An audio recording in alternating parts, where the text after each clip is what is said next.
ക്രിസ്തുദാസി കോൺഗ്രിഗേഷന്റെ ആത്മീയ ഭൗതിക കാര്യങ്ങളിൽ 1980 മുതൽ തൂങ്കുഴി പിതാവിനോടൊപ്പം ഉണ്ടായിരുന്ന സിസ്റ്റർ വിമല ഹൃദയം നിറഞ്ഞ നന്ദിയോടെ പിതാവിനെ ഓർത്തെടുക്കുന്നു. യാത്രയിൽ എപ്പോഴും പിതാവ് വിമലെ നമുക്ക് കൊന്തയെല്ലാം, ഞാനൊരു കൊന്ത ചെല്ലുള്ളൂ, പക്ഷെ പിതാവിന് അങ്ങനെയല്ല, 4 കൊന്ത ചെല്ലണം. പിന്നെ അങ്ങനെയൊക്കെയുള്ള പിതാവിൻ്റെ കുറേ തമാശകളൊക്കെ കാര്യങ്ങൾ ഓർക്കുകയാണ്. എന്ന് വെച്ചാൽ പിന്നെ ഭക്ഷണത്തിൻ്റെ യാത്രയിൽ ഇറങ്ങുമ്പോൾ ഒരു ഭക്ഷണം അതൊക്കെ സമയത്ത് ഒക്കെ പിതാവിന് അത് വലിയ അല്പമെങ്കിലും സമയത്തൊക്കെ ആണെങ്കിലും അത് നമ്മളോട് സന്തോഷത്തോടു കൂടി നമുക്ക് പങ്കുവെച്ച് അങ്ങനെ കഴിച്ചതൊക്കെ ഓർക്കുന്നുണ്ട്. പിതാവിൻ്റെ കുർബാനയിൽ പങ്കെടുക്കുമ്പോൾ എനിക്കറിയില്ല, സ്വർഗീയ അനുഭവമാണ്. ഇങ്ങനെ പറഞ്ഞു കേട്ടിട്ടൊക്കെ ഉണ്ട്, അൾത്താരയിൽ മുഴുവൻ മാലാഖമാർ വന്ന് നിൽക്കുന്നൊക്കെ. ശരിക്കും ആ മുഖവും ആ ഈശോയെ ഉയർത്തിപ്പിടിച്ചിട്ട് ഈശോയെ പങ്കുവയ്ക്കുന്ന ആ ഭാഗങ്ങളൊക്കെ എടുക്കുമ്പോൾ പിതാവിൻ്റെ മുഖം ഒരു നമുക്ക് വർണ്ണിക്കാൻ പറ്റില്ല. ഒരു അനുഭവത്തോടു കൂടി ഈശോയെ എടുത്ത് അത് വാഴ്ത്തി മുറിക്കുന്നത് നമുക്ക് കണ്ടാൽ നമ്മൾ നോക്കി നിന്ന് പോകും. അപ്പോൾ നമുക്കൊരു വലിയ അനുഭവമാണ്.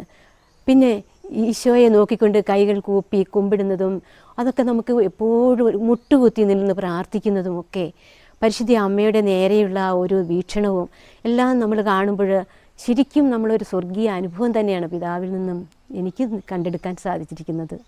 സത്യമായിട്ട് ഞാൻ വിചാരിക്കുന്നു എൻ്റെ സ്ഥാപക പിതാവ് ഒരു വിശുദ്ധനാകും. കാരണം ജീവിതത്തിൽ ഈശോ പഠിപ്പിച്ച കാര്യങ്ങൾ അതേപടി തന്നെയാണ് ഞങ്ങളെ പഠിപ്പിച്ചതും ഞങ്ങൾ അങ്ങനെ ആയിരിക്കണമെന്ന് ഓരോ നിമിഷം പിതാവ് ആഗ്രഹിക്കുന്നതും അതിന് മാതൃകയായിട്ട് പിതാവ് ജീവിക്കുന്നതും അങ്ങനെ തന്നെ. അപ്പോൾ ഞാൻ എങ്ങനെ പിതാവ് ഒരു വിശുദ്ധനാകും? ആകില്ല എന്നെങ്ങനെ പറയാൻ സാധിക്കും? പിതാവ് ഒരു വിശുദ്ധനാകും. 1989 ക്രിസ്ത്യൻ്റെ ആരംഭം, ആ ക്രിസ്ത്യൻ ധ്യാനത്തിൻ്റെ ആരംഭത്തിൽ രൂപതയിൽ നിന്ന് ഞങ്ങൾ 2 സിസ്റ്റേഴ്സിനെ പറഞ്ഞു വിട്ടു. സമൂഹത്തിൽ നിന്ന് തന്നെയായിരുന്നു ആദ്യം വിട്ടത്.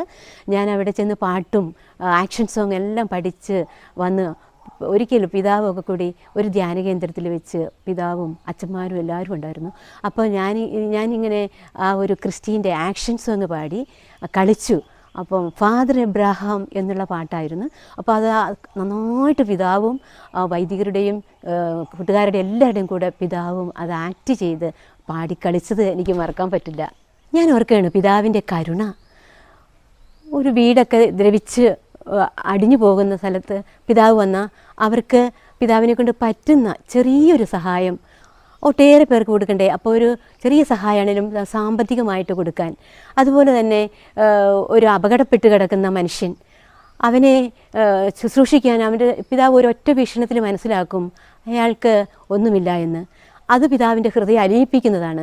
അപ്പോൾ അവർക്ക് വേണ്ടി എന്തെങ്കിലും ചെയ്യാൻ പിതാവ് സാമ്പത്തികമായിട്ട് പിതാവ് ഉള്ളത് വലിയ സംഖ്യയൊന്നുമല്ല എങ്കിലും ഉള്ളത് കൊടുക്കാൻ നല്ല മനസ്സോടുകൂടി പിതാവിന് കൊടുക്കാനായിട്ട് പിതാവിന് നല്ല താല്പര്യമുണ്ട്. ഒപ്പം തന്നെ പഠിക്കുന്ന കുട്ടികൾക്ക് അവർക്ക് അതിന് സാമഗ്രികൾ പഠിക്കാനുള്ള കാര്യങ്ങളൊക്കെ പിതാവ് അവർക്കില്ല എന്ന് പിതാവ് മനസ്സിലാക്കുകയാണെങ്കിൽ അവർക്ക് സാമ്പത്തികമായിട്ട് ചോദിക്കുമ്പോൾ പിതാവ് കൊടുക്കും. ചോദിച്ചാൽ പിതാവിന് ഇല്ല എന്ന് പറയാൻ പിതാവിന് സാധിക്കില്ല. കാരണം എല്ലാവരുടെയും മനസ്സറിയില്ലല്ലോ. അപ്പോൾ ആരെന്ത് ചോദിച്ചാലും അങ്ങനെ അത്യാവശ്യങ്ങൾക്ക് സഹായിക്കാൻ പിതാവ് ഇപ്പോഴും മനസ്സാണ്. ഞാൻ ഓർക്കുകയാണ്, ഞാൻ ഈ 2-3 സ്ഥലങ്ങളിൽ ആർത്താറ്റ് കുട്ടികളുടെ കൂടെ, അതുപോലെ കെയ്റോസ് കുട്ടികളുടെ കൂടെ അവിടെയൊക്കെ ഞാൻ 3 വർഷങ്ങളിൽ നിന്നപ്പോൾ അവർക്ക് അവരുടെ ഇല്ലായ്മ, അപ്പോൾ പിതാവ് അവർക്ക് ഇല്ലായ്മയിൽ അവരുടെ സാമ്പത്തികം നോക്കി പഠിപ്പിക്കാനായിട്ട് പിതാവ് അവർക്ക് സൗകര്യങ്ങൾ കൊടുക്കും. ഭവനം, അതുപോലെ തന്നെ പഠിക്കാനുള്ള എല്ലാ സാമഗ്രികളും, ഫീസ് എല്ലാം പിതാവ് കൊടുക്കാനായിട്ട് ഒരു മടിയുമില്ല പിതാവിന്. ഉള്ളതിൽ നിന്നെടുത്ത് പിതാവ് ഒന്നും നീക്കി വെക്കാതെ കൊടുക്കാൻ നല്ല മനസ്സ് കാണിക്കാറുണ്ട്.